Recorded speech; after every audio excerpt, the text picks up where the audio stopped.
Class 9 से हम reader से जो है पहला lesson the fun they had, जिसको एस्का एसिमोव ने लिखा है। ये एक अमेरिकन राइटर रहे और बायोकेमिस्ट्री से ये बोस्टन यूनिवर्सिटी में जो है प्रोफेसर के पद पे नियुक्त रहे और इनका जन्म जो है रसिया में हुआ। ये एक दार्शनिक थे और साइंटिस्ट की भी भूमिका इन्होंने अदा किया। इन्होंने 500 से अधिक किताबों को लिखा और लगभग 90,000 लेटर्स और पोस्टकार्ड्स को इन्होंने लिखा। साहित्य के दुनिया में इनका एक अद्वितीय स्थान रहा। तो प्यारे बच्चों, आज का जो लेसन है दी फन दे हैड, यानी वह मजाक वह हंसी दे हैड वे जो रखते थे, यह वर्तमान परिवेश में शिक्षा की जो व्यवस्था चल रही है, ये आने वाले समय में फ्यूचर में यह व्यवस्था रहेगी या बदल जाएगी, इसके परिप्रेक्ष्य में ये लेसन मुद्रित किया गया है। राइटर ने अपने लेख के माध्यम से बताया है कि आने वाला जो समय होगा उसमें न तो किताबें होंगी और न आज के जैसे स्कूल होगा और न आज के जैसे टीचर्स होंगे, यानी without school, without books and without teaching materials शिक्षा पद्धति होगी। यानी लेखक के कहने का अभिप्राय ये है कि जो आने वाली जो पठन पाठन जो शैली होगी विद्यालय की, वह एक छोटे से कमरे में होगा जिसमें एक कंप्यूटर लगा रहेगा और कंप्यूटर में टीचर के जगह पे एक रोबोट होगा जो बच्चों को पढ़ाएगा। और जो आज हम ब्लैक बोर्ड पे लिखते हैं और उसको रिमूव करते हैं, यह उस तरह की पद्धति नहीं होगी। वह उस समय के लेटर्स और उस समय के लिखावट जो होगी वो कंप्यूटर के जो है फ्लॉपी पे दिखाई देगा और उसको रिमूव करने के बाद भी अगर इन फ्यूचर हमें आवश्यकता पड़ती है तो पुनः वह मशीन के माध्यम से पुनः हम उसका रिकॉल कर सकते हैं, उसका स्मरण करते हैं। तो प्यारे बच्चों, नई किताब है और ये नया लेसन इस साल से मुद्रित किया गया है। इसको हम बड़ी सावधानी से पढ़ेंगे और इसको आप ध्यान से समझेंगे। दी स्टोरी अबाउट द लेसन, पहले हम लेसन के बारे में जो बताया हिंदी, उसको इंग्लिश टू हिंदी हम बताने जा रहे हैं। उसको आप अपने सामने किताब रख के देखेंगे। The story that we are going to read, यानी यह कहानी जिसको मैं पढ़ाने जा रहा हूँ, is set in the future, ये भविष्य पर निर्भर होने वाली कहानी है। When books and schools that we know today, जब किताबें और विद्यालय दैट वी नो टुडे, जिस किताबों के बारे में और जिन विद्यालयों के बारे में आज हम जानते हैं, विल परहैप्स नॉट एग्जिस्ट।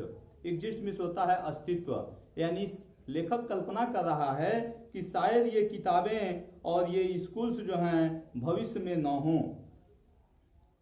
जैसा कि आज आप देख भी रहे हैं कि कोरोना महामारी आया है और इस बीमारी से निजात पाने के लिए हम बच्चों को मशीनी शिक्षा के माध्यम से जो है आज अध्ययन करा रहे हैं। सेम वे यही आने वाले समय में यानी फ्यूचर में हमारी जो शिक्षा पद्धति है वह इसी तरह के मशीनी शिक्षा पर निर्भर हो जाएगा।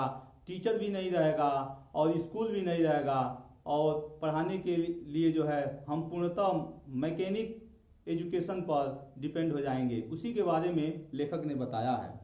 There will be no classrooms, यानी कोई कक्षाएं नहीं होंगी आर ह्यूमन टीचर्स, और न ही कोई मानव अध्यापक होगा, यानी कोई अध्यापक उसमें नहीं होगा। Children then will read with the help of computers, और तब जो शिक्षा पद्धति है, हम लोगों का जो पठन पाठन है वह कंप्यूटर्स के माध्यम से होगा। विजुअल क्लासरूम्स, जो हम लोग का क्लासरूम होगा वह विजुअल होगा, यानी कंप्यूटर पे जो पढ़ाइयाँ होती हैं उस तरह का होगा। Moving E text and even robotic teachers, कह रहे हैं मूविंग ई टेक्स्ट, यानी जो बुकें होंगी वह मूव करने वाली होंगी, वह स्क्रीन पे जो भी लेटर्स या जो भी सब्सटेंस हम डालेंगे वह मूव करता हुआ, हिलता हुआ, चलता हुआ नजर आएगा।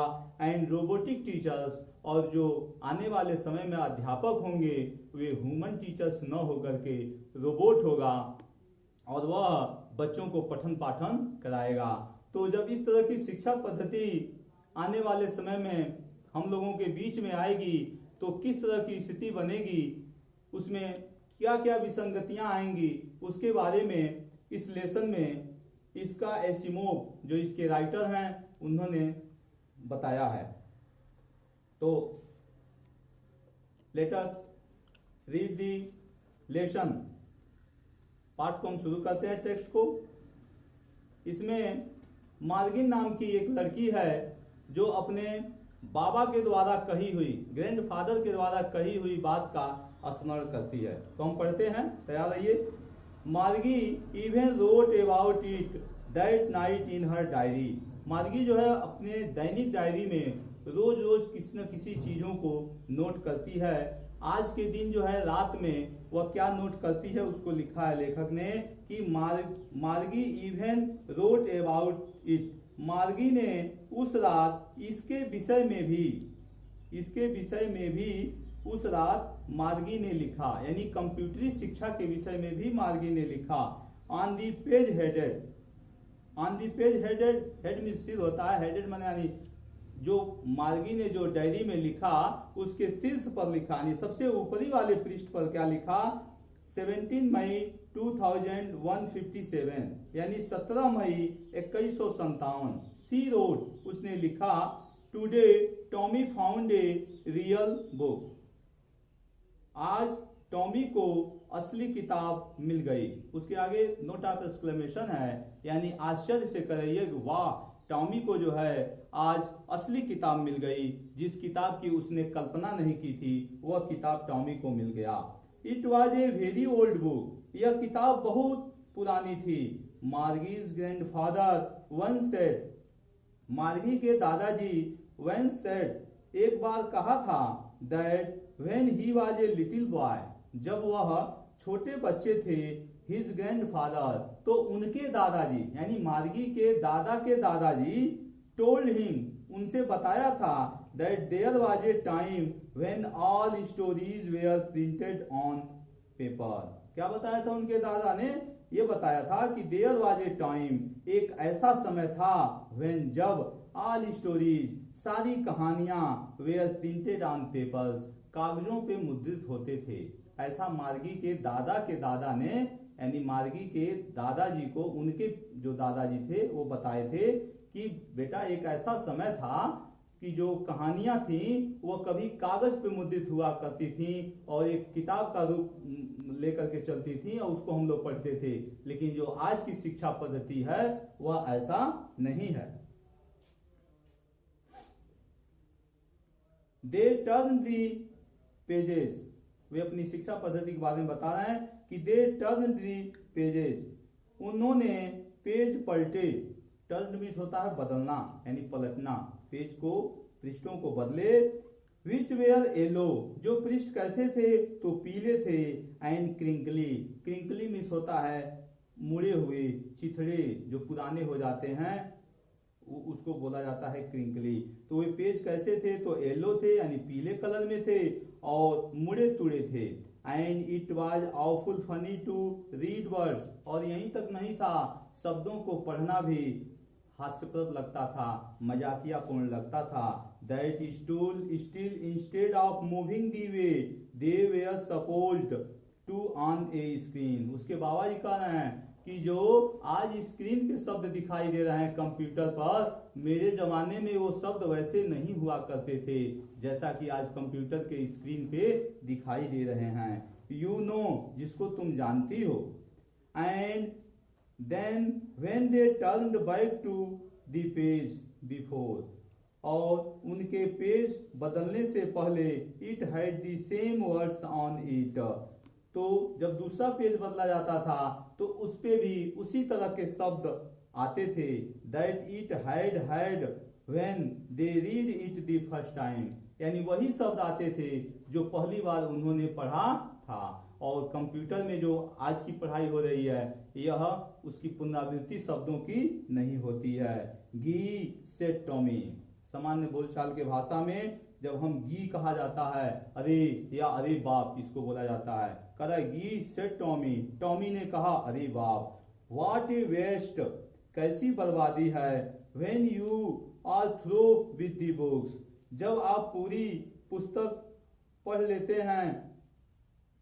You just throw it away, और उसको तब आप फेंक देते हैं। आई गेस, मैंने अनुमान लगाया। पहले की जो शिक्षा पद्धति थी उसको जो है मार्गी बता रही है कि उस समय की शिक्षा पद्धति कैसी थी, कितनी बर्बादीपूर्ण शिक्षा थी कि किताबों को खरीदे, उसको पढ़ लिए और फिर उसको हम फेंक दिए या बेच दिए या डस्टबिन में डाल दिए, जो भी मतलब उन किताबों का कोई यूज नहीं होता था। लेकिन आज की जो किताब है यानी कंप्यूटर, तो कंप्यूटर तो फेंका नहीं जाएगा, वो तो किताब हमेशा बरकरार रहेगा। तो मार्गी कह रही है कि आज का जो टीचिंग मेथड्स है वो आपके समय के टीचिंग मेथड से बहुत ही बेटर था। Our television screen must have had a million books, कह रहा है कि हमारा जो टेलीविजन स्क्रीन है वो कई मिलियन बुकों का संग्रह है, कई मिलियन किताबें उसमें संग्रहित हैं। लेकिन उस जमाने में जितने विषय होते थे उतनी किताबें होती थी, बैग में उन किताबों को रख के और लड़का स्कूल जाता था। लेकिन आज की जो शिक्षा पद्धति है वह एक कंप्यूटर में ही सारी किताबों को, कई मिलियन किताबों को कंप्यूटर में ही संग्रहित कर दिया गया है। And it is good for plenty more, कह रहे हैं कि मैं तो उसे नहीं फेंकता हूँ। I would not throw it away, क्योंकि वो जो किताबें हैं मैं उन किताबों को नहीं फेंकती हूँ। सेम विथ माइन सेड मार्गी, मैं भी नहीं, मार्जी ने कहा। She was 11 and had seen as many टेलीबुक्स as Tommy had, उसने जो है बहुत सारी स्क्रीन वाली किताबों के बारे में कहा। प्यारे बच्चों, आज रीडर का चूंकि यह पहला लेसन है, मैंने आज आपको पहला पैसेज जो है इसका पढ़ाया है और कल से आप इसके पूरे शब्दकोश को याद रखेंगे ताकि मैं जो भी चीज़ें बताऊं आपको पूर्ण रूप से कंठस्थ हो। और फिर कल के जो है वीडियो में आगे वाले पैसेज को मैं हिंदी टू इंग्लिश करके बताऊंगा और उसके बाद से इसका एक्सरसाइज कराया जाएगा। धन्यवाद।